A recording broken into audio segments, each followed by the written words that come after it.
Now the main thing we need to understand is why we are gathered here. This gathering is not against a group of students. This gathering is not about finding a way to point fingers at the ruling government. This gathering is going to make sure that the people who are there in this room, we all will be labeled as anti-nationals. So I think we all are prepared for that. At least I am. Unfortunately, we are facing these times in a country which probably many of us have never seen before. We all have lived in harmony, pluralism, secularism, and this is what has been fed to us while we were growing up. It's very, very disturbing to see the kind of atmosphere we have in our education systems today. It's very recently, and I don't speak as a spokesperson of Congress alone, because immediately they'll say that, oh, you are the spokesperson of the Congress, so it's your duty to blame the government. No, I'm here more as a mother of two growing up children who will be tomorrow facing these kind of problems. I'm here today as a very serious, concerned, patriotic citizen of my country, because this is not the country I have seen. This is not the situation I have seen in my country, and that is what is disturbing me a lot. Where are we heading? Where are we taking the next generation? What are we giving them? What kind of values are we imbibing in them? Or what are we trying to put in their minds? I first thing do not understand, it may be not relevant to why we are today, but for the first thing as a parent when I go to schools for the admission of my children, you know, the first, when you fill up the forms, there are two things which disturbs me the most, is the religion and the community.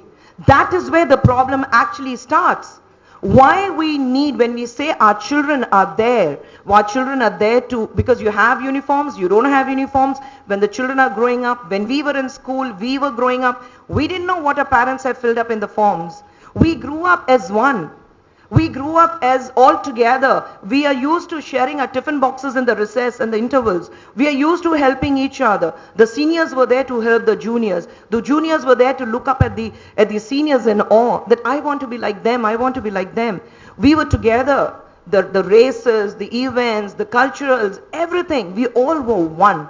We were never said that, okay, you are a Hindu, you're a Muslim, or you're from this community, you're from the other community, or you're from a minority backdrop. I think that's where the problem starts. But as we grow up, as we go on a higher level, that's when these issues come up. When you want to go to a university, you definitely want to see which community you belong to. Whether you belong to a minority community, you belong to OBC, you belong to BC, or whatever it may be. These things starts working, and that is when few people who are totally into a fanatism of religion and community creep in and start giving, you know, it's a germ of a thought which is left behind in the minds of the students. What happens in the world, the way we have media today, I think I was very blessed that we didn't have this kind of media hype. We believed what was there on TV. It was not about one newspaper says this, the other plays a doctored video footage, the other plays something else. What helps them for TRP, what helps them for headline news to sell? But we were grown up in an atmosphere which was completely different. It becomes a social responsibility of every person to see as to what kind of image we are giving out to the people. Today, what is happening is not only in JNU, we have seen it even in Hyderabad, we have seen it in FTII, we have seen it in other educational institutions. Unfortunately, we are ruled by a government which is backed by something called RSS, which is nothing but with a complete single mindset of saffronizing this country, which believes that there cannot be people from two different religions or communities living in harmony.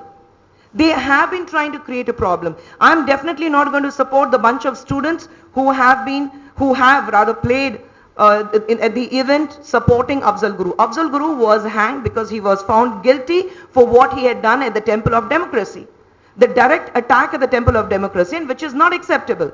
And he has been paid his price for. But I would like to ask, why blame the entire student community?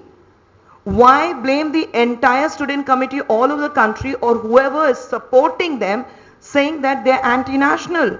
Why is that the couple of ministers come up with one great, they think the most intelligent of the lot, and they come up with a statement saying that we know where the backing is coming from. What are we trying to tell our students today? What are we going to do? Where are we going to head?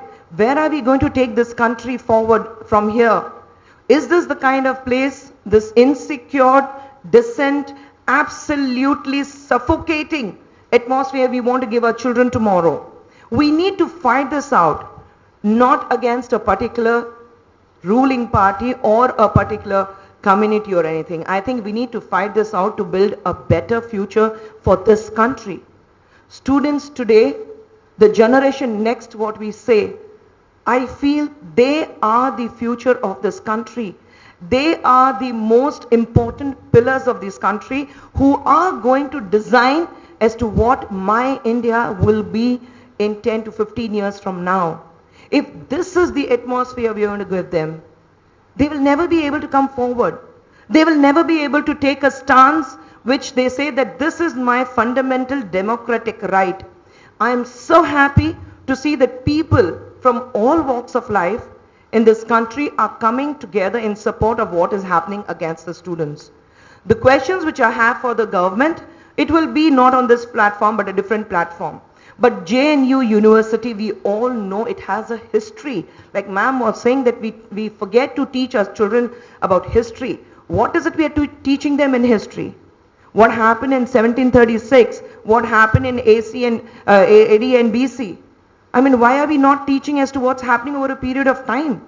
The history of India is not what happened 67 years ago or it happened in 1930s. It's not about British rule alone. It is also as to what has happened now. Let the child decide what he feels is right and wrong. But we need to bring a lot of things in history. Changing the names of the schemes or coming up with different names or coloring, giving one color like we have here, that in Chennai and Tamil Nadu we are forgetting what the Tamil Nadu government emblem looks like. It's green with two leaves. That is not the emblem of Tamil Nadu. Where is the emblem of Tamil Nadu? You celebrate a leader of your party. You do not celebrate the leader of your party saying that represents Tamil Nadu. My Tamil Nadu has an identity of its own. Let's bring that identity, and that's what I say even to the BJP government. BJP is not about only orange and green. It's not about saffronizing. It's about the tricolor of this country. And I think that is one place which need to understand that it is important we imbibe and we give this kind of an education to the children. Your belief in a party is completely your personal choice. When people come and tell me we want to join a political party or we want to join Congress, I said wait, don't jump, think, do a little research and see that which party you think is the right to rule this country or the state, and then take a call. But I think we forget to do this. It's like it's now or never. But now is a situation where if we don't react now, it will never be there. Now is the time when we need to react against the atrocities of the happening around this country. We need to take a stand together. We need to take a stance. We need to fight it out and say that we have a fundamental democratic rights and you cannot curb me of that. At the same time, we need to understand that yes, when you talk about freedom of expression and speech, we have to understand that there is a boundary line for that. People do tend to overstep that boundary line. And we need to remind them that yes, you cannot overstep the line of that boundary what we have set. There are certain rules, and within the constitutional laws, if this is what you're going to do, and if this is what you're going to do beyond the laws, then you have to face the music for that. We all agree to that. As a law-abiding citizens, if anything is done against the law, you will face the music. And I still say that the students, it's not difficult. It's not difficult because you have a video clipping. It shows very clearly as to which students were involved in shouting the slogans against for Afzal Guru. So when you have the recording, how long does it take to find out those students? Why unnecessarily categorize the entire university and bring everybody under one umbrella and say that you are anti-national, you people are not fit to be students, we know you are funded by LET, we know where it is coming from, and whoever comes in supports of them, you tell them that we know what you are up to. My Twitter timeline is completely of troll. And believe me, everybody is a Bhakt. Because everywhere it says Bhakt, it's there on their DPs.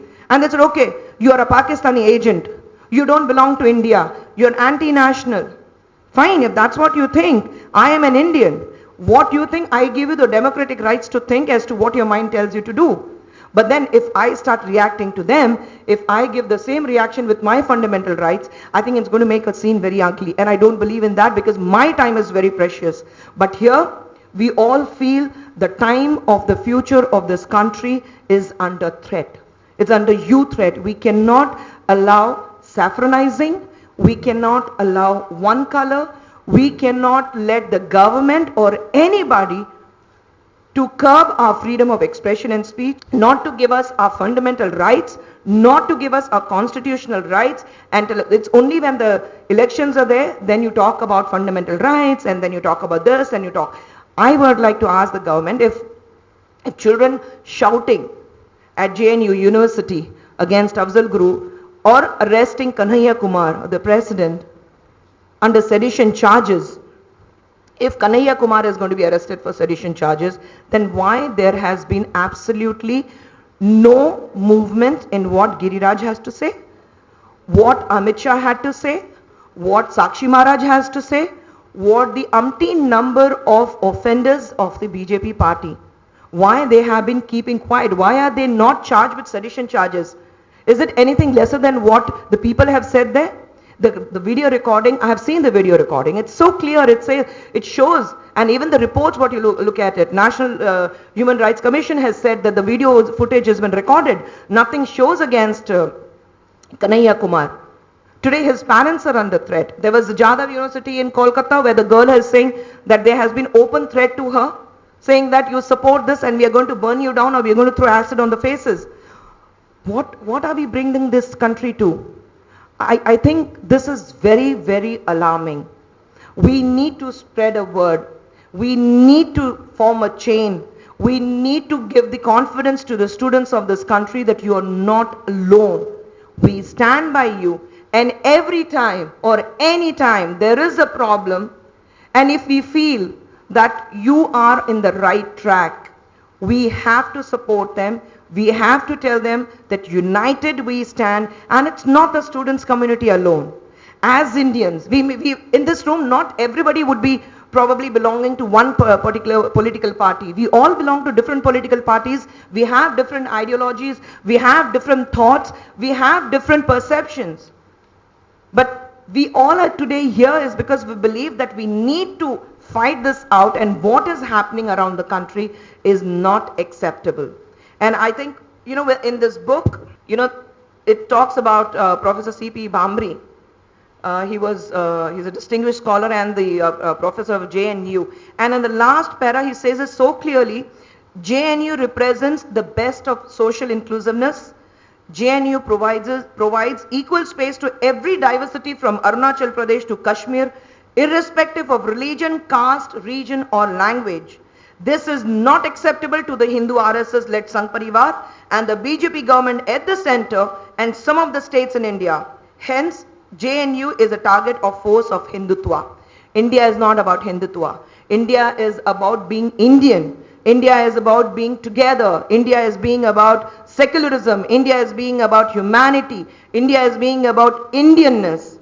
And the Indianness is when we have the patriotic feel in us that we belong to this beautiful country called India. And let me remind you, if a particular party says that the students of JNU are anti-national, I would like to remind them almost 60% of our armed forces, whether it is army, naval or air force, they all are degree holders from JNU. So does that our armed forces, they become anti-nationals?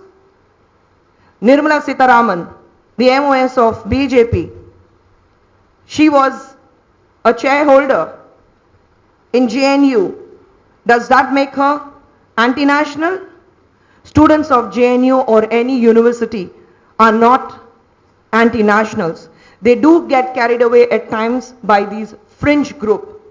Fanatism, religion fanatism, community fanatism, that is what drives them. But doesn't it become our utmost duty to tell them, punish them if they are wrong? Yes, I'm not saying let them go scot-free. Punish them if they are wrong. But tell them India is about being an Indian first and everything else come next. My children, I very proudly say, whatever is there in their school certificate, if somebody goes and tells my kids, because I am a born Muslim, my husband is a born Hindu, and we have not changed a caste. I still follow my religion, my husband still follows his religion. But if somebody goes and ask my children, which religion, are you a Hindu or a Muslim?